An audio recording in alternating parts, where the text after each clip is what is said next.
안녕하세요. 김호준의 뉴스공장에서 까칠한 미식가 코너를 맡고 있는 마칼럼니스트 황교익입니다. 배우 정우성 씨가 KBS 파업을 지지하는 영상 메시지를 새 노조에 보냈어요. 큰 화제가 됐는데 저도 봤습니다. 정우성 씨 정말 멋있습니다. 잘생긴 것도 잘생겼지만은 말씀도 너무 잘하시고 너무 멋있어요. 우리 사회는 연예인들이 정치적 의사를 표시하는 것을 금기시하는 이상한 풍토가 있습니다. 폴리테이너라는 말을 붙여서 마치 그것을 하면 안 되는 듯이 주홍 글씨처럼 이렇게 쓰고 있습니다. 저한테도 폴리테이너라는 말을 붙이는데 저 연예인 아닙니다. 일단 연예인 아니고요. 저는 원래 글쟁이고요. 그냥 연예 프로그램에 그냥 어쩌다가 불려나가서 그냥 놀고 있는 글쟁이입니다. 하여간 연예인들 부럽습니다. 너무 재능들이 있는 사람들 다 연예인이라 하죠. 저는 재능이 없어요. 하여간 저는 폴리테이너라는 말이 붙이는 것, 이거 문제가 있다고 봅니다. 연예인이 정치적 의사표현을 하면 안 되는 이유가 뭐가인가요? 없어요. 민주공화정의 시민은 모두가 정치인입니다. 연예인도 국민의 한 사람이고요. 법률이 허용하는 범위 내에서 어떤 정치적 의사표현도 자유롭게 할 수 있어야 되는 게 정상입니다. 12월 23일 토요일 뉴스공장 주말특근 지금부터 함께 하시겠습니다.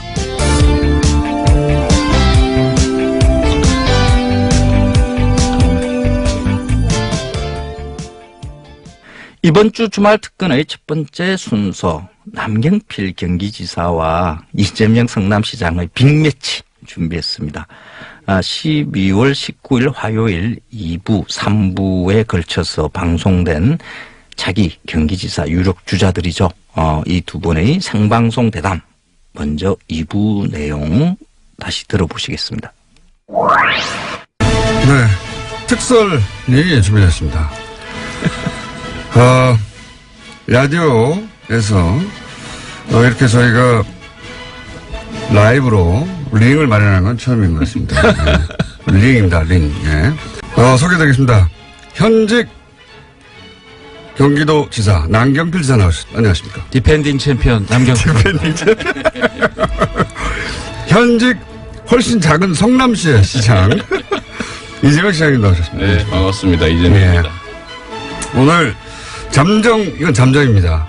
예, 왜냐하면 아직 후보로 각자 결정이 안 되셨기 때문에, 예, 잠정 타이틀 매치. 예. 경기도지사 디펜딩 챔피언. 한쪽에 도전자. 두 분을 저희가 모시고 오늘 2부, 3부 이어서 생방송으로. 게다가, TBS 페이스북. 네. 유튜브에서 지금 라이브로, 방송이 되고 있습니다. 유튜브로 오신 분들은 보실 수 있고 페이스북에서 또 이 두 분의 얼굴을 보실 수 있습니다. 직접. 오늘 규칙은 말이죠. 예, 이 공평하게 하기 위해서 한 번 답하고 한 번 질문하고 한 번 질문하고 한 번 답하고 로 하면 재미가 없잖아요. 딴 데서 다 그렇게 하는데 저희는 그런 거 없고 일종의 개싸움 시키겠다 그런 취지 같아요. 그렇죠. 그럴 수는 없잖아요. 근데. 막싸움. 예. UFC. 여기 다 철망이 쳐져 있어요. 네. 네. 도망갈 데도 없고 규칙도 없고. 본론으로 들어가기 전에 왜냐하면 두 분이 제가 CBS에서 전화로 하시는 건 한번 들었습니다. 네. 전화 연결해서 하셨더라고요. 네. 근데 이제 전화 연결이다 보니 그랬겠지만 한 번 하고 한 번 발언 기회 주고 이렇게 진행했는데 오늘은 그런 게 전혀 없고 그리고 CBS에서는 정책만 가지고 두 분이 점잖게 얘기를 하셔가지고 나는 저렇게 하면 안 되겠다. 자, 첫 번째 질문은 두 분 공통하게 드리는 건데 누구든 먼저 답하셔도 됩니다. 이 하셔야 되고 남 하셔도 되고. 네. 닷은 누구 겁니까? 개거. 지거.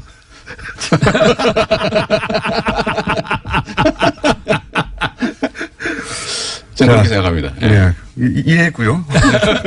답변을 명료하게 이해했고요. 지사님? 뭐 누구 건지 별 상관이 있겠어요? 크죠, 상관은. 밝혀지겠죠. 네, 거기까지입니까? 네. 예. 지구멍이 언젠가는 볕이 들겠죠. 자, 개거와 누구 건지 상관이 없다. 상관이 있지 않습니까, 사실은. 밝혀지겠죠. 누구 걸로 밝혀질 것으로 추정하고 계십니까? 글쎄요. 깨끗하니까. 할 얘기가 많습니다, 오늘. 그래서. 근데 이제 정책 이야기는 저는 3부로 밀어놓고 오히려 두 분께서 그동안 여러 차례 만났는데 한 번도 하신 적이 없는 정치적 사안들을 먼저 여쭤보려고 하는 거였거든요. 예. 또 한 가지 이제 정치적 사안, 이 국내 정치 관련해서 제가 또 여쭤볼게요. 지금 바른정당과 국민의당이 어쩌면 크리스마스 때 통합 선언을 할지도 모른다는 보도까지 나올 정도로 통합이 진전되고 있습니다. 그런데 국민의당 내부에서는 명백히 반대하는 분들도 있습니다. 지사님은 사실은 당사자 정당에 계시니까 더더욱 할 얘기가 많으실 것 같고, 시장님은 이제 그 통합의 남의 일이지만 내일 같은. 왜냐하면은 좋은 표현이. 왜냐하면 합쳐가지고 더 센 후보가 나오면 예 본인이 되니까요. 요 통합의 사안에 대해서는 어떻게 보십니까? 이 안철수 여기서 특히 안철수 대표에 대한 평가도 곁들여져 주시면 좋겠습니다. 네, 그 말씀드리기 전에 아까 제가 우리 이재명 시장님의 말씀에 대해서 제대로 방어하지 못한 이명박 박근혜 대통령 시절에 저는 야당 의원 지사로서 상당한 고충을 겪으면서도 할 말은 다 했다. 여당 내 야당이었다. 그렇습니다. 예, 알겠습니다. 분명히 말씀을 드리고요. 네. 결국은 지방선거 전에 야권을 통합할지 아니면 대통령 선거나 국회의원 선거를 앞두고 통합을 할지 그 선택의 문제라고 봐요. 결국은 문재인 대통령께서 연정과 같은 통합의 정치를 하지 않으셨기 때문에 결국 여야 대결로 가고 있습니다. 그럼 1대1 대결 구도를 만들려고 할 거고요. 그런 의미에서 보자면 지금 자유한국당과 바른정당의 통합 후 국민의당과의 연대일 것이냐 아니면 바른정당과 국민의당의 통합 후 자유한국당과의 연대일 것이냐 이 선택의 문제라고 보기 때문에 어느 방향으로든지 야권 통합의 방향으로 갈 겁니다. 보수 재편의 큰 움직임 속에 그렇죠. 그래서 뭘 먼저 하느냐의 문제일 뿐이다. 그게 어디까지 이루어질지는 모르겠으나 하여튼 그 방향으로는 계속 갈 것이라고 봅니다. 그 가운데 안철수 대표에 대한 평가는요? 굉장히 지금 저돌적으로 잘하고 통합을 있다. 요구하고 계신데요. 일단 집안 사정이 녹록치 않은 것 같아서 지금 지켜봐야 되겠어요. 안철수 대표가 그렇게 어쨌든 통합 드라이브는 잘 걸고 있고 대단한 의지로 제대로 하고 있다. 나름대로의 생존과 관련된 전략이겠죠. 알겠습니다. 저는 뭐 앞으로 정계 개편 또는 뭐 예를 들면 야권 내 연대 이런 거와 관련해서는 저는 1대1 구도가 만들어질 거라고 보죠. 결국은. 왜냐하면 소위 진보는 분열로 망하고 보수는 부패로 망한다 이런 얘기했잖아요. 그건 뭐냐면 보수는 이익 중심의 결합을 한다는 뜻이고 진보는 가치 중심의 사고를 한다는 뜻인데요. 이 가치 때문에 분열하는 이 진보조차도 선거 때가 되면 소위 단일화, 연대, 통합을 합니다. 근데 예를 들면 이익이라면 정말 목숨도 바치는 그런 보수 진영, 가짜 보수들이죠. 목숨 사실은. 빼고 바치지 않습니까? 뭐 목숨만 빼고. 하여튼 그런 이제 소위 우리나라의 좀 가짜 보수들 입장에서는 이익 때문에 분열 상태를 방치할 리가 없어요. 결국은 자기들한테 이익되는 방향으로 간다. 되긴 될 것이다. 제 최강의 형태는 아마 통합일 테고요. 안 되더라도 연대는 할 거고, 정말로 안 되더라도 후보 단일화 정도는 해 나갈 거라고 보죠. 그래서 결국 1대1 구도가 만들어질 거라고 봅니다. 이 움직임을 주도하고 있는 안철수 대표에 대한 평가를 하시자면 또? 뭐 그분이 원래 뭐 많이 왔다 갔다 하시니까. 따로. 그냥 원래 하는 대로 하는 거죠. 경기도지사로 나올 건 아니니까 크게 관심 없으시군요. 네, 관심도 관심이지만. 아니, 뭐 워낙 많이 옮겨 다니시니까. 뭐 이번에는 뭐 자연스러운 그 흐름의 일부라고 봐요. 자연스러운 흐름의 일부다. 그러니까 안철수 대표가 어쨌든 중도 진보에 가까운 그런 포지션 상에 있다가 정당도 그렇고 이번에 이제 보수 대통합의 흐름을 그런 재편의 한 가운데 들어가셔가지고 포지션을 옮긴 게 아닌가. 원래 뭐 극중도 하시다가 새 정치 하시다가 극중하시다가 이제 다시 보수 통합 이렇게 하시는 것 같아요. 어쨌든 경기도지사에 나온다는 얘기가 없어가지고 관심이 크게 두 분 다 크게 관심 없으신 것으로.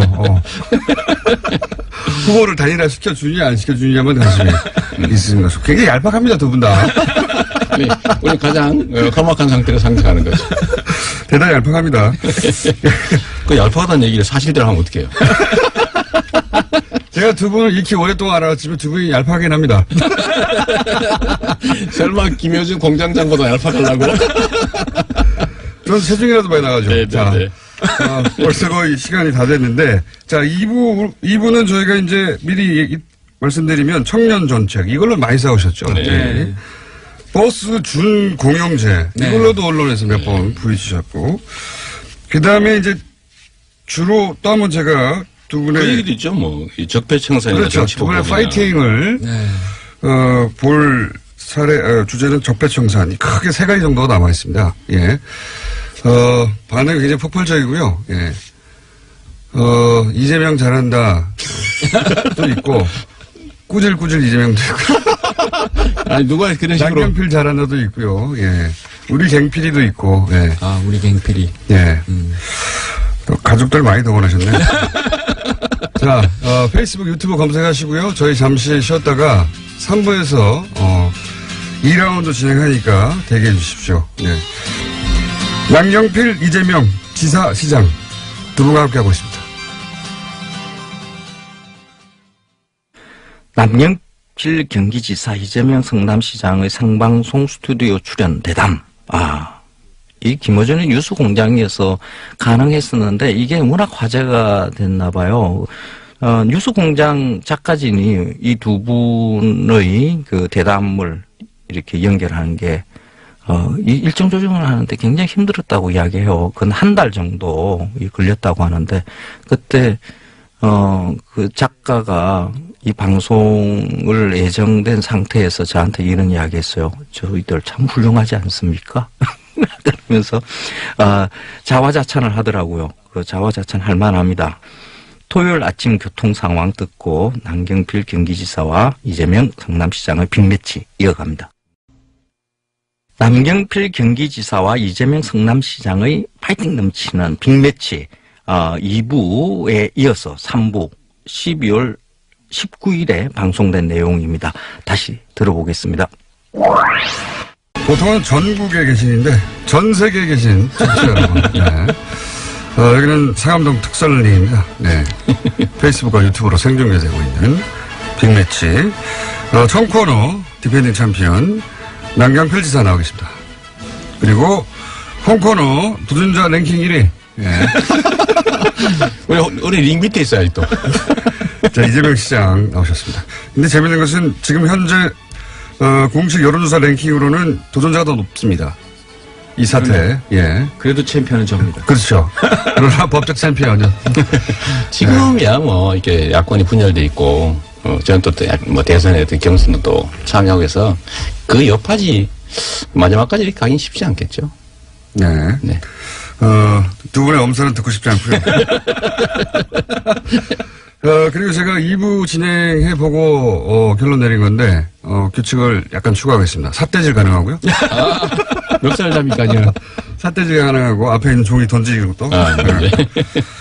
자, 3부에서는, 네, 우선, 다른 얘기 전에, 정책 얘기 두 가지 정도, 두 분이, 다른 미디어를 통해서도, 부딪혔던 정책 이야기 두 가지를 하고, 또 정치적 사안도 넘어가 보겠습니다. 우선 이제 청년 정책 때문에 두 분이 가장 먼저 붙이셨는데, 지사님이 내놓은 청년 정책으로 저희도 한번 다룬 적이 있는데, 두 분이 붙이셨어요. 우선 지사님의 청년 정책을 직접 지사님부터 들어보겠습니다. 일단 이재명 시장님한테 감사를 드려요. 일단 제 정책에 관심을 갖고 비판을 해주셔서 많은 분들이 알게 됐고요. 사실 깜짝 놀랐습니다. 왜냐하면 저를 포퓰리즘으로 이 시장님이 공격하실 줄은 잘 몰랐는데요. 쉽게 얘기하면 힘든 청년들과 힘든 중소기업을 지원을 해서 청년들에게는 상당한 정도의 자산 형성과 수익을 보장하자. 최대 1억까지. 그렇습니다. 예. 그리고 중소기업에게는 지금 일자리가 비어 있어서 걱정인데 아주 좋은 청년들이 중소기업으로 올 수 있게 하자. 그래서 일자리 정책이자 복지 정책을 내놓은 겁니다. 자, 여기 대해서. 저는 우리 청년들이 어려우니까 청년을 위한 복지 정책 필요하다고 보고요. 예를 들면 기업 지원 정책도 필요하죠. 그런데, 세부적인 정책이 있어서 예를 들면 지사께서 하시고 계신 그 복지 포인트 120만 원 정도 지급하는 거라든지 약 1,000만 원 정도 이렇게 목돈 만들도록 지원하는 거 저는 좋다고 생각해요. 근데 그것까지는 좋은데 그러니까 1억 만들어주는 거 이게 문제입니다. 이거는 한 4가지 정도 문제가 있는데요. 첫째로 정책이라고 하는 것은 기본이죠. 행정학과에 나오는 정책은 지속성이 있어야 돼요. 한 번 하고 끝나는 건 정책이라고 하기 어렵죠. 두 번째는 복지 정책이라고 하면 금액이 적절해야 돼요. 너무 과하면 안 되죠. 왜냐하면 세금으로 주는 거니까. 세 번째는 대상자가 어느 정도는 있어야 됩니다. 적정 비율이 필요하죠. 예를 들면 우리 보통 복지 정책을 70% 할 거냐 전부 할 거냐 이런 논쟁을 하지. 예를 들면 경기도 청년이 300만 명 가까이 200만 명 가까이 되는데 그중에 내년에 10,000명만 뽑아서 이 10,000명이면은 0.3% 정도 되거든요. 무엇의 0.3%입니까? 대상자 이 청년. 저게 저는 잘못했다는 잠깐만 거죠. 제가 말씀 마저 좀 드리면 나중에. 그러니까 어쨌든 우리 없던데. 아니 그렇죠. 첫 번째 매트까지는 188만 명에 해당되는 사람 중에서 중소기업에 다닌 사람 중에서 얼마 이하 되는 사람 중에서 이렇게 선발하잖아요. 여하튼 잠재적으로 가능한 건 200만에 가깝죠. 청년. 그럼 청년이잖아요, 사실은. 그런데 10,000명을 하면 이 0.3%밖에 안 돼요. 그리고 금액이 너무 많아요. 도민들이 부담해야 될 세금이 1인당 3,600만 원인데 최대치. 너무 많죠. 그걸 1억 만들어준다는 10년인 건 알고 계시죠? 물론 10년 동안. 세 번째는 뭐냐면 내년에 한 번 한다는 거예요. 내년에 한 번을 하는데 도민들이 3,600억을 10년 동안 부담해야 됩니다. 그 10,000명을 위해서. 저는 조금 이건 과하시고 정치 공세다라는 생각이 듭니다. 일단은요, 이제 논점을 좀 명확하게 해서 저는 다른 청년 정책 좋다. 그 중에서도 마이스, 예를 들면 복지 포인트, 이런 것도 마이스 통장 좋다. 근데 1억 만들어주는 건 너무 지나치다. 이 얘기를 한 거거든요. 그러니까 예를 들면 제가. 그게 지나치다는 게. 잠깐만요. 좀 말씀 좀 드리게. 아주 좋아요. 예, 아니, 10년에. 짬뽕에 팔이 들었다. 이런 얘기 하니까. 왜 짜장면 맛있는데 왜 그런 소리 하냐. 중국집 너 싫어하냐. 이런 식의 얘기인데요. 그렇게 하지 말고. 경기도는요. 연금 얘기를 하자니까요. 아주 다양한 음식을 하는. 그러니까 음식점이에요. 앞으로 2-3번을 더 하시겠다는데 10,000명을 한 번 뽑으면 10년 동안 3,600억을 부담해야 됩니다. 그렇습니다. 그럼 2번 하면요. 1년에 360억이죠. 여하튼 간에. 여하튼 간이 아니라 그게 정확한 통계예요. 그러니까 한 번 10,000명을 뽑는 1년의 정책으로 여하튼 돈은 10년 동안 3,600억을 부담해야 돼요. 그렇습니다. 예를 들면 또 2번, 3번을 더 하면 이거 합치면요. 1조 원이 넘습니다. 1년에 약 1,000억 정도 들죠.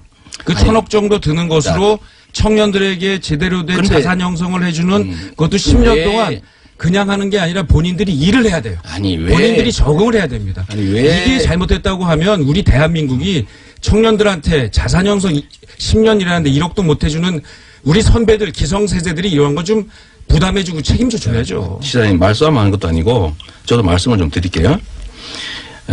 만약에 한 번, 2번, 3번 해서 1조 원을 부담하기로 했는데 그리고 중단하면 그 다음에 10년 동안 다음 세대의 청년들은 10년 전에 뽑아놓은 지사님의 청년 2-3만 명 때문에 1조 원의 부담을 10년 동안 해야 됩니다.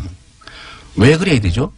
그 청년들은 죄 지었습니까? 거기서 생기는 이득을 생각해 보세요. 무슨 이득이 있어요? 자, 보세요. 중소기업이 지금 경기도에 약 20만 개의 일자리가 비어 있습니다. 그거 내년에 최저임금 올라가면 더 일자리가 더 많이 비어요. 좀 단편만 보지 마시고요. 큰 그림으로 대한민국 전체의 경제 영향 이런 것들 그리고 이것은 단순히 그 복지 정책이 아니라요. 큰 그림의 저출산 정책입니다. 청년들에게 제대로 된 자산 형성을 해줘야 결혼과 출산을 하거든요. 국민들에게 우리 희망을 주자. 이런 것을 너무 좁게 보시는 겁니다. 그러니까 지사님만 세상을 크게 보지는 않습니다. 그런데 지사님의 정책이 제가 100% 잘못됐다는 것도 아니고 우선순위라는 측면에서 단 한 번 10,000명 뽑아서 내년에 선거도 있는데 막 서둘러 가지고 10,000명 뽑아서 10년 동안 3,600억의 부담을 도민들한테 꼭 지워야 되겠느냐. 자, 여기까지 하겠습니다. 여기까지. 요사는 결국 정책 철학적으로는 선별복지냐 보편복지냐의 가치 싸움인 것 같고요. 예. 일자리 문제죠. 예. 이게 이제 들으시는 분들이 판단할 수 있을 만큼 정보는 제공된 것 같고, 자, 한 가지만 더 또 정책 얘기를 하자면, 정책도 중요하니까요. 버스 준공영제. 예. 요건 시장님이 먼저. 네. 제도인지 말씀해 주시고, 문제 제기해 주시고. 경기도에서 준공영제를 한다고 해서 이제 저희는 지금 현재 상태에 참여하지 않고 있어요. 이유가 뭐냐면 준공영제 자체가 나쁘다는 게 아닙니다. 버스의 수익성은 떨어지고 지하철 같은 것 때문에 그러니까 버스 회사들이 어려움에 처하고 잘못하면 대중교통 서비스를 제공하지 못하는 수가 있으니까 세금으로라도 그걸 지원해서 준공영제라는 이름으로 재정 지원하는 거 전 동의해요. 필요하다. 그런데 문제는 그 준공영제 내용이 문제죠.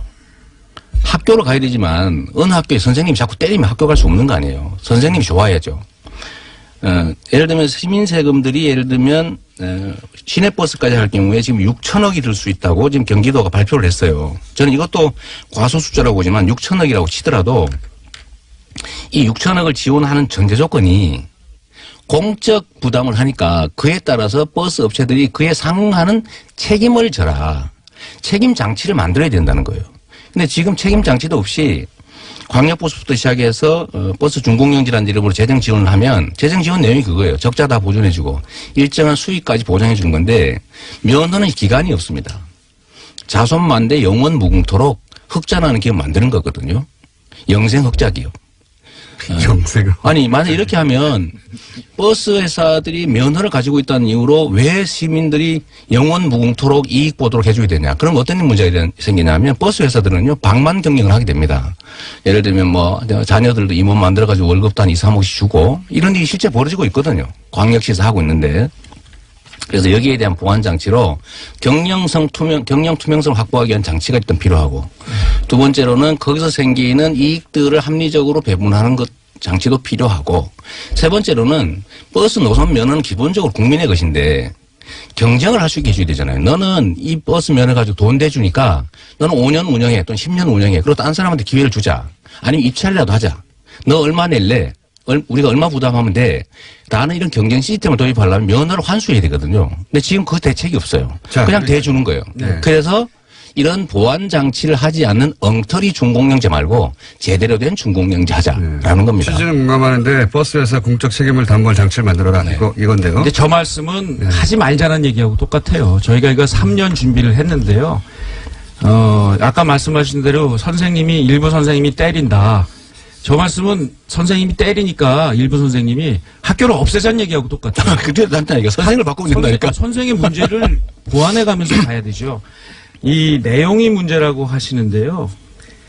저는 일단 경기도 전체에서 약 5천억, 6천억 편찬이 있습니다만 이게 하루에 매일 약 250만 명의 경기도민들이 버스, 지하철 이용을 하고 있어요. 이분들의 안전 문제입니다. 이 안전 문제 세월호 참사 겪어보시고 지난번 졸음운전 겪어보셨는데 이 안전 문제를 그냥 방치하자. 저는 이 말에 동의할 수가 없고요. 자, 우리 안전을 위해서 시민들을 위해서 250만 도민을 위해서 실시합시다. 아니 자꾸만 조그만 문제를 가지고 하지 말자고 방만 경영 불투명 경영은 심각한 문제입니다. 재정 지원을 받는 회사들이 자기 마음대로 운영해가지고 월급 누구 많이 주고 돈 빼돌리고 이런 것들이 시장님 말씀은 저희가 잘 반영할게요. 반영할 방법이 없잖아요. 지금 시민들 안전의 문제입니다. 아니 6개월 있다 하면 안 돼요? 더 보완한 다음에 하면 안 됩니까? 뭔 준비가 돼요? 2년 동안 충분히 준비했어요. 그게 엉터리라니까요. 그게 엉터리라고 하는 얘기는 바로 민주당이 다수당인 도의회와 자, 그 얘기를 제가 잠깐 할게요. 도당과 민주당도 그렇고 한 번씩만 발언 기회를 드릴 테니까 민주당도 그렇고 민주당도 그렇고 경기도 의회도 그렇고요. 준공영제 하자고 해요. 그런데 준공영제 내용이 엉망이다 보니 지금 24개 시군 중에서 해당 시군 중에서 12개 시군이 지금 못하겠다고 하고 있잖아요. 두 번째로는 준공영제 하자는 건지 준공영제 이름으로 방만 경영하게 하고 노선 예를 들면 이익 영구적으로 갖게 하고 그다음에 이 사람들의 공적 책임, 예를 들면 사회적 기업으로 전환한다든지 일정한 금액의 지원을 받으면 사회적 기업 전환한다든지 아니면 사회적 통제를 가야 되잖아요. 그런 보완 장치가 전혀 없는 상태에서 하는 게 문제라는 겁니다. 자, 여기서. 그거 하고 해도 되거든요. 왜 선거 때만 하는 거 조례 21조에 아니에요? 보면 부당 운송 사업자 준공영제 제외 계속 3회 이상 잘못했을 경우에는 준공영제에서 영구 또는 일정 기간을 그 업체를 제외할 수 있다. 이렇게 돼 있고요. 월급 많이 주는 게 부당이 아니잖아요. 시장님, 이 공영제를 하시자고 했어요. 이 김어준의 장기적으로 그래야 된다고 장기적으로. 장기적으로라도 하게 되면 그 장기적이 20년이니까 30년이니까 하시려면 5년 10년 해야 될 텐데 장기적으로라도 하신다면 이거 예산이 2조 이상 듭니다. 이거야말로 하지 말자란 얘기죠. 지금 2조 중공영제 더 될 수 하자니까요. 제대로. 중공영제 그러니까 들어오시라고요. 아니 이런 엉터리 어떻게 들어가요? 그러다 예산 낭비하는데. 준비가 돼 있는데 아니 버스 회사 무슨 봉 잡힐 일 있습니까? 봉 잡히는 게 아니고요, 시장님. 아니 재정을 무한대로 투입하고 왜 무한대로 버스 회사 투입을 책임도 안 해요? 지고 야, 자손 많은데 영원히 250 이익 내는 회사 만들어주는 게 자. 그게 나쁜 짓이죠. 250만 경기도민을 위해서 약 1년에 경기도 전체, 경기도는 2,500억, 전체 하면 5,000억 정도를 써야 된다고 생각하고 충분히 쓸 여력이 있습니다. 자, 제가 이 얘기 잠깐 할게. 경기도의 버스 기사, 버스 노동자가 2만 명이에요. 그래서 근무 시간을 절반으로 줄여서 4만 명을 만들더라도 이 사람들한테 1년에 1,000만 원씩 추가 지원해 주는 것이 낫지. 왜 버스 회사에 줍니까? 이제 돈 나눠주는 거 너무 좋아하지 아니, 마세요. 또 무상 똑같은 예산을 쓴다면 왜 버스 회사를 주냐? 장시간 노동이 문제라서 사고가 나면 버스 자, 근로자한테 알겠습니다. 처우 개선비를 주라. 자, 두 똑같은 분이 돈으로. 묘사는 충분히 쟁점이 전달된 것 같아요. 예. 쟁점이, 돈이 전달이, 아까워서 그래요, 제가. 전달이 안 됐다면 그거는 저 책임은 아닙니다. 오늘은 1차전일 뿐이니까요. 네. 예. 제가 보기에 이거는 최소한 한 달에 한 번 정도는 하는 게, 빅매치로, 왜냐면 지금 광역 지도단체 중에 두 분처럼 이렇게 일찍부터 구도가 만들어진 케이스가 없어서 저희가 앞으로 한 6개월간 6번 정도는 아, 좋습니다. 네, 이분들을 그때는 이제 이렇게 굉장히 멀리 떨어져 있어서 손이 안 닿잖아요. 딱 붙여가지고 예. 여차하면. 이게 꿀밤이라도 날릴 수 있는 거리로 만들어가지고 특설링을 좋았습니다. 그때 이어가기로 하고 오늘은 맛배기니까요. 1차전. 자, 한 가지 더 주제가 있습니다. 몇 가지 주제가 더 있는데 오늘은 시간상 하나만 더 할 수 있을 것 같은데 짧게. 네.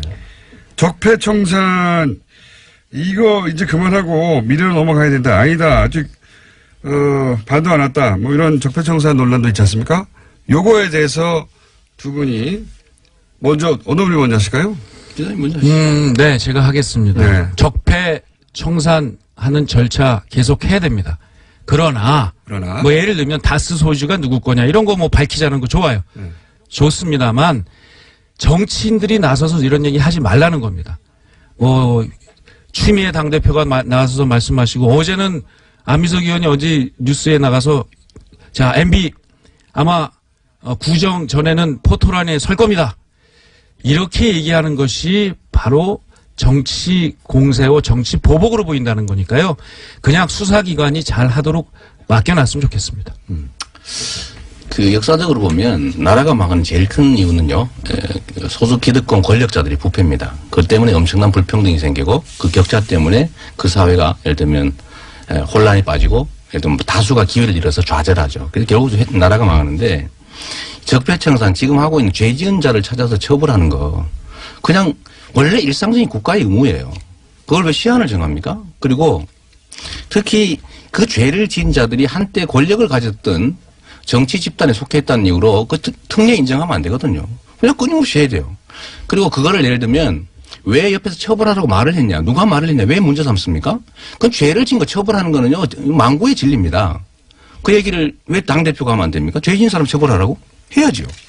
저는 어제 남지사님이 정치인이 나서면 안 된다라고 하는 얘기 자체가 일종의 물타기라고 보는 거죠. 예를 들면 전에 그 말씀 하시잖아요. 저는 물 안 문재인 정부가 적폐청산이 아니라 정치보복의 길로 가고 있다. 타신 거예요, 방금. 이 말씀하시는데 이 정치보복의 길로 간다는 얘기를 하셨잖아요. 네. 아니 국가 경영을 문재인 정부와 문재인 정부를 이루고 있는 주요 정치인들이 하니까 정부가 없는 죄 만들었어요. 있는 죄 찾아서 처벌하는 거는 의무라니까. 의무. 뭐가 없는 죄라고 그랬나요? 아니 아니 있는 죄 찾아서 처벌하는 거는 구속을 모두가 해라고 지시를 하는 것처럼 보이니까 그렇죠. 아이 지시하면 어때요? 죄진 사람 처벌하는 거? 안 되지. 아니, 법률가가 그렇게 말씀하시면 안 되지. 잘못한 거를 혼내야 된다. 잘하면 칭찬해야 된다는 그냥 상식이에요. 이걸 가지고 왜 네가 말했냐? 왜 그런 식으로 말했냐? 왜 지금 하냐? 왜 이렇게 세게 하냐? 이렇게 얘기하는 것 자체가 다 적폐를 옹호하려는 적폐 세력들의 행태다. 정신을 다물라. 이게 제 얘기입니다. 왜 다물어요? 잘못된 거 처벌해라. MB 구속해라. 저도 맨날 하는 얘기인데요. 왜 잘못됐어요. 하지 마세요. 지사님 해요, 할 거예요. 전화해도 되죠? 하셔도 돼요. 언론인 다 하면 안 되지. 언론인은 해야죠. 언론인 다 하면 안 되지. 그런 돌리면. 유력 정치인들이 지금 권력을 잡으셨어요. 제가 이거 충고드리는 겁니다. 아까 말씀하신 대로 저희가 지난 정부에서 이런 역할을 제대로 못한 자성이 있어요. 잘못된 거는 잘못됐다고 얘기도 하셔야 되고요. 우리 이재명 시장님, 문재인 대통령 다 잘하는 거 아니에요. 잘못된 거는 잘못된다고 지적을 하셔야 이 정부가 망하지 않고 잘 될 수가 있습니다. 열심히 잘하려고 하다가 생기는 사소한 마찰하고 악의적 의도를 가지고 순실이 같은 사람한테 맡겨놓고 엉망진창으로 하는 건 다른 거죠. 내부에서 이런 비판의 목소리를 내주시는 게 그 권력을 굉장히 정의롭게 만들고요. 계속 지속적으로 만드는 겁니다. 시장님처럼 무조건 칭송하고 무조건 잘했다. 당장은 지지자들이 많으니까 박수 칠 수는 모르지만 무조건이 아니라 충분히 그럴만해요. 도움이 안 됩니다. 지금 6개월밖에 안 됐는데 뭘 그리 비평할 게 많습니까? 준비하고 있는데. 아유, 잘못한 거는 잘못했다고 그래요. 뭘 잘못했어요? 아까 말씀드린 이 외교 문제 같은 거는 정말 이 외교 안보 라인은 지금 제가 볼 때 너무 허약해요. 그 전에 순위도 몰라요. 아니 이명박 박근혜 정부가 소위 자주적 균형 외교는커녕 그냥 널뛰기 편향 외교하다 이 모양 만들었는데 그 얘기는 왜 안 하셨어요? 왜 얘기를 안 해요? 외교 잘못됐고 예를 들면 국정 운영 잘못됐다는 얘기를 하죠. 제가 한 얘기들을 한번 찾아보세요. 아니 제가 지금처럼 하지 않으셨다고요. 얼마나 박근혜 지키기 위해서 출마한다면서요. 그거는 선거 때 했던 얘기인데 그때 좀 쑥스럽게 하지 마십시오. 내가 좀 실수했다고 얘기했잖아요. 아니 물고 늘어지는 거 아닙니다. 네, 알았어요. 알았는데 지금 우리 사회의 제일 큰 과제는요. MB를 정점으로 한 부정한 권력의 불법 행위들입니다. 이걸 청산하지 않으면 우리 사회 한 발도 못 나가요. 청산하자니까요. 누가 하지 말재요. 아니 청산하려는데 잘 안 되니까 자꾸 방해하고 발목 잡고 그러니까. 정말 물타기라고 보지 마시고요. 아니, 홍 대표가 이제 물타기하고 그러면 홍 대표로 야단을 쳐야지. 자, 여기서 잠깐만. 홍준표 대표 얘기 나왔으니까 홍준표 대표에 대한 평가만 하고 오늘은 끝내야 되겠습니다. 끝내야 될 것 같아요. 네, 먼저 하십시오. 자, 요 사안은 두 분의 의견 일치를 볼 수 있는 드문 사안 아닙니까? 갑자기 생각났는데? 홍준표 대표에 대해 간단하게. 아니요, 우리 홍준표 대표님이 말씀이 왔다 갔다 하셔서 그냥 말씀으로는 참 이게 딱 잘라서 표현하기는 어렵고요. 네. 근데 그 친박 청사는 정말 잘했다. 무섭게 하네요. 예. 그 총평의 핵심이 그겁니다. 친박 청사는 잘 잘했다. 하고 계신데요. 예. 말씀은 좀 가려서 품위 있게. 그리고 뭐 여당도 대통령도 잘하는 건 잘한다고 칭찬도 해주시면서 날카롭게 비판하시면 더욱더 빛날 것 같습니다. 저는 이제 홍준표 대표는 이제 법조계의 뭐 어떻게 보면 선배 진영이기도 하고 해서 전에 한때는 보니까 자기 선이 굵은 사람으로 저는 생각했거든요. 우리 방향은 다르지만 뭐 성향 자체는 그래도 선 굵고 괜찮다고 생각했는데 최근에 보니까 특히 일본 가가지고 말해요. 그 문재인 대통령 흉 보는 거 남의 나라 가가지고 또 대통령이 남의 나라 가 있는데 그런 거 보니까 정말 수치심을 느꼈거든요. 그 낮은 의자 앉아가지고 말이에요. 뭐 하는 겁니까, 거기에. 나 진짜, 일국의 제1야당 대표가 그러면 안 되거든요.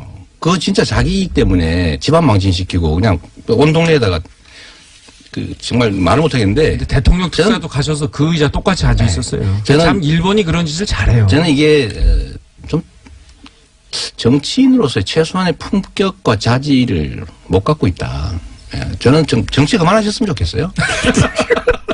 창피해서 그래요. 진짜. 정치 그만하셨으면 좋겠다는 이재명 시장의 바람에 대해서는 어떻게 생각하십니까? 정치 하시는 분한테 그건 내심, 그러니까. 국민들의 선택이죠. 저도 국민이라서 좀 안 했으면 좋겠어요.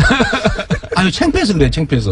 뭐 저는 국내에서 무슨 주장해도 상관없는데 입장이 다르니 그럴 수 있죠. 해외에 나가가지고. 그건 정말 아닌가. 근데 그런 시각을 우리 이재명 시장님은 날카로우신데 대통령과 집권 세력에 대해서도 좀 잣들 들이대세요. 그리고 쓴소리를 하시면 그게 바로 정권에 대한 도움입니다. 진짜 잘못하거나 나쁜 의도를 갖고 있을 근데요, 거예요. 지금 외교 문제는 조금 더 연구해 보시면 지금 자. 이 정부가 가고 있는 외교 방향은 이명박 박근혜 상당히 정권이 너무 망쳐놨어요. 잘못되어 있다는 걸 인식하시고 제가 그래서 외교 나가서 하시고 문제는 이렇게 이제. 얘기했어요. 진짜 거미줄에 걸린 나방 같은 시세인데 그 빠져나가려고 바둥바둥하는 거를 산불 같은 그거를 거는 정말 그 빠뜨려 놓은 사람들이 그렇게 비난하는 게 아니죠. 아마추어적으로 저기 하겠다고 하셨는데 이건 진짜 한국 외교의 참사입니다. 저는 산불 정책은요 프로의 그 극찬. 자, 마이크 끕니다, 이제. 잘한 거예요. 그래 해야지. 아니 MB 그럼 두분 편입할 계속 겁니까? 얘기하고 계세요. 저는 한미일 군사 인사하겠습니다. 합의할 지금까지 수가 미칠 거예요. 남경필 지사, 이재명 시장이었습니다. 여기서 마치도록 하겠습니다. 남경필 경기지사와 이재명 성남시장 생방송 스튜디오 출연. 정말 재밌습니다. 거의 난타전이에요. 심판 말도 안 듣고요. 4816번님, 드라마보다 더 꿀잼. 역시 뉴스공장이라는 의견 보내주셨습니다. 이거 방송의 재미는 사실 출연자들이 마음 놓고 편안하게 뭔 이야기든지 할 수 있게 해주는 것. 사실 그게 제일 재미있거든요. 아마 그래서 이게 드라마보다 더 꿀잼이었을 겁니다. 8955번님께서는 내부자 둘 2탄 만들어 달라고 하셨어요. 김영래님께서도 내부자 둘 코너의 닉네임이었죠. 통과 제리 코너. 남경필, 이재명으로 바꿔서 고정해 주세요. 가능할까요? 두 분이 작가들 이야기로는 그 남지사와 이 시장 측에 고정 출연에 대해서 긍정적으로 생각하고 있다 그러니까 가능할지 다음 시간 언제가 될지 아마 작가들이 많은 고생을 할 것 같습니다. 기대해 보겠습니다. 뉴스공장 주말특근 마지막 순서는 도시건축가 김진애 박사의 도시 이야기입니다. 이번 주는 수도권 개발 제한구역 그린벨트죠. 그린벨트의 미래에 대해서 살펴봤는데요. 12월 21일 목요일 4부에 방송된 내용입니다. 다시 들어보시겠습니다.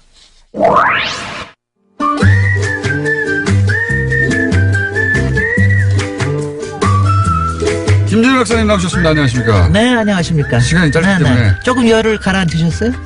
안에 가만히 있는데 막 불타셔가지고 지금 제가 목격을 했는데 네. 우리 공장장님께서도 물을 2잔을 준비를 해가지고 2잔 다 드시더라고요. 그런 거 보니까 엄청나게. 같이 열도 감염이 된 것 네. 같아요. 저는 박지원 대표 저렇게 열받은 거 처음. 그럴 겁니다. 왜냐하면 네, 박지원 처음 봤습니다. 대표가 여러 가지 못 참는 것 중에 하나가 비겁한 거예요. 다시 들어오실라. 네. 전투력 만땅으로 나가시는데 오늘 주제가 뭡니까? 제가요 오늘 도시계획 중에 아마 여러분들이 아시는 단어가 많지 않으실 텐데 그 중에 하나 제일 많이 아실 거 우리 공장장도 아실 수 있는 그린벨트라는 걸 들고 왔는데요. 그린벨트 하면 전 자동으로 이명박 전 대통령과 네. 최순실 씨가 떠올라. 그린벨트 내에 있는 땅을 미리 사놨다가 네. 그거 한 점만 딱 풀었다가 예. 그거를 상업지역으로 했다가 게다가 본인이 풀어요 그거를 본인이. 하여튼 공장장의 센스는 그렇고요.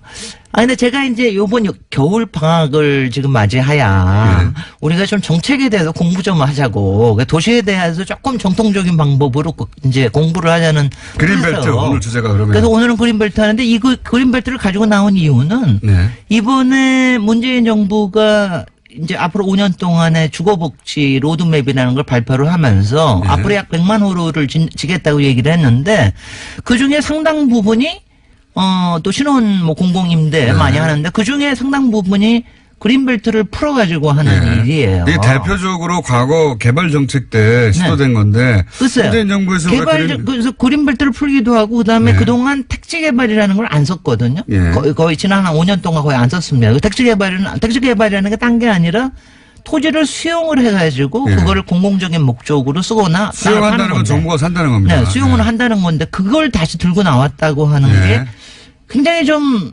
이명박 대통령 시절의 정책 같은 건데 이게 느낌이. 글쎄 말이죠. 예. 그런데 그게 조금 하여튼 이해가 좀 잘 안 된다. 왜 이런 정책이 나왔느냐. 왜 이런 정책이 나왔을까? 제가 이제 이렇습니다. 제가 디펜도 할 생각은 없어요. 제가 아무리 공격을 당하더라도 정책이라고 하는 건 항상 플러스 마이너스가 다 있습니다. 모든 게 다 플러스 마이너스가 있기 때문에 이걸 어디 하나를 디펜드를 하거나 어느 하나를 공격을 하거나 이러는 건 바람직하지가 않은데 제가 요번에 조금 걱정이 된 건 뭐였냐면은 사실은 여태까지 그린벨트를 푼다라고 하거나 이랬을 때는 상당한 비판들이 많이 나왔어요. 그게 단순히 환경 문제도 있지만 네. 나아가서 그 개발 이익 관련해 가지고 그렇죠. 그래서 이런 개발 뒷거래가 있을 것이다. 프로세스라든가 네. 이런 것들을 잘 관리가 되고 있느냐 이런 거에 대한 비판이 굉장히 많이 나오고 특히 개발업자의 그게 뒷거래. 예, 환경단체, 시민단체에서 굉장히 많은 비판이 나오고 그러는데 이번에는 그게 별로 크게 보이지 않는다는 근데 것도 왜 제가 좀 그런 걸까요? 제가 좀 우려스럽습니다. 그 우선 자체가. 이- 근데 그게 이게 이제 개발 이익을 뒤에서 해먹으려고 하는 개발업자들과의 결탁을 통해 나온 그거는 아니고 발표는 아닐 거라고 하는 가령 그건 아니고요. 가령 그런 믿음이 좀 예컨대 있는 것 같고. 예. 가령 이제 뭐 어떤 시일보는 그런 굉장히 이건 잘하는 일이다 하고 막 이런 데도 조선일보요? 있습니다. 예, 좋아하죠. 네네. 개발. 그렇게 그런 거 해가지고 이건 잘하는 일이다. 유일하게 칭찬하고 있는 네, 대목입니다. 엄청나게 진짜 깜짝 놀래가지고 막 조선일보 현 놀래가지고 정부를 유일하게 칭찬하는 게 이거예요. 이거예요. 예. 그래서 제가 놀래가지고 그래서 제가 다른 비판 계속 보고 그랬는데 이게 특히 그러니까 내공 있는 비판이 잘 나오지 않는다는 거. 그리고 현장에서는 지금 벌써 요번에 이제 앞으로 40군데를 해제를 하는데 요번에도 뭐 발표된 건 한 9군데밖에 안 되거든요. 그리고 서울 지역에는 아직도 발표를 안 했습니다. 혹시 이 국토부에다가 그러다 문의 보니까- 한번 해보셨어요? 아니요. 이런 건 말이죠. 네. 왜냐면은 그러니까 그 안에 숨어 있는 얘기들은 다 알고 있습니다. 근데 이거 물어보면 예. 아주 굉장히 힘이 듭니다. 왜냐하면 이게 서로 다 아는 거 아니냐. 뭐 이런 식의. 숨어 있는 얘기를 해주세요. 그러면. 아니 근데 숨어 있는 얘기를 하기가 네. 제가 숨어 있는 얘기를 오늘 다 하기보다 오늘 뭐 시간이 얼마 안 남았으니까 이게 굉장히 신기하네요. 제가 그린벨트는 다음 주에 한 번 더 할게요. 그린벨트라는 걸 누가 만드는 건 아시죠? 모릅니다. 박정희입니다. 박정희 대통령. 예. 70년도에. 맞습니다. 그러니까 박정희 대통령이 네. 우리나라 국토에서 제일 잘했다고 얘기하는 게 딱 하나가 있다면 그린벨트예요. 딱 하나는 그린벨- 아니고 몇 가지 있어요. 몇 네. 가지는 있습니다. 근데 근데 그 중에 그린벨트도 하나- 잘했다. 아니, 그린벨트는 굉장히 잘했다고 칭찬을 받는 거예요. 예. 근데 그거를 갖다 그래서 거의 성전처럼 여기 와서 그린벨트는 보호해야 된다. 물론 네. 한쪽에 풀기도 했지만 이거를 푸는 사람이 누굽니까? 여러 사람이 풀었죠. 여러 사람이 풀었지만 네. 한 25년, 거의 30년 만에 푸른 사람이 김대중 대통령이에요. 네, 맞아요. 김대중 정부에서 그린벨트를 완전히 거의 너무 오래 묶여서 한 14개 도시의 주변에 있던 거를 절반을 완전히 없애버렸어요. 그건 네. 나머지 대도시권에만 남겨놨는데 이게 굉장한 아이러니예요. 제가 맞습니다. 보면은 이게 보면은 그러니까 이게 보면은 개발 지상주의자라고 비판받는 박정희 대통령이 그걸 묻고. 예. 그리고 진보적인 대통령이라고 평가받는 김대중 대통령이 그걸 풀고. 그리고 굉장히 환경에 대해서 많이 공감을 갖고 있는 사람이 그걸 네. 풀고 이게 이제 굉장히 그럼 여기에 무슨 역학이 있어서 그런가? 거기에는 항상 들어가 있는 게 이제 주택입니다. 그러니까 주택. 특히 공공주택. 그걸 공공주택. 여기다가 어떻게 하면 공공주택을 저기를 하는 취지에서 그린벨트를 이제 해제를 하는. 근데 이런 게 그리고 실제 그린벨트를 해제한 거 보면 노무현 정부 때 굉장히 많이 풀었습니다. 그러니까요. 공공주택 이명박 역시. 정부는 조금 덜 풀었고. 도시로 돌았죠. 그리고 오히려. 박근혜 때는 거의 뉴타운. 안 풀었어요. 신기하죠. 굉장히 신기한 일입니다. 요것이 어떻게 된 일인지 설명을 다음 시간에 하셔야 네, 되겠습니다. 이런 재밌습니다. 이 역학. 네, 거꾸로일 것 같은데. 네네. 왜 이런 일이 벌어졌는가. 네, 네. 그 자, 이제 안녕. 아이고 이거 무슨 뭐 이렇게 선수를 쓰다니. 오늘도 선수를 안녕. 아직도 김진애 박사였습니다. 하기도 전에 미리 안녕부터. 도시건축가 김진애 박사님이었습니다. 안녕하셨어요? 제가 하겠습니다. 안녕.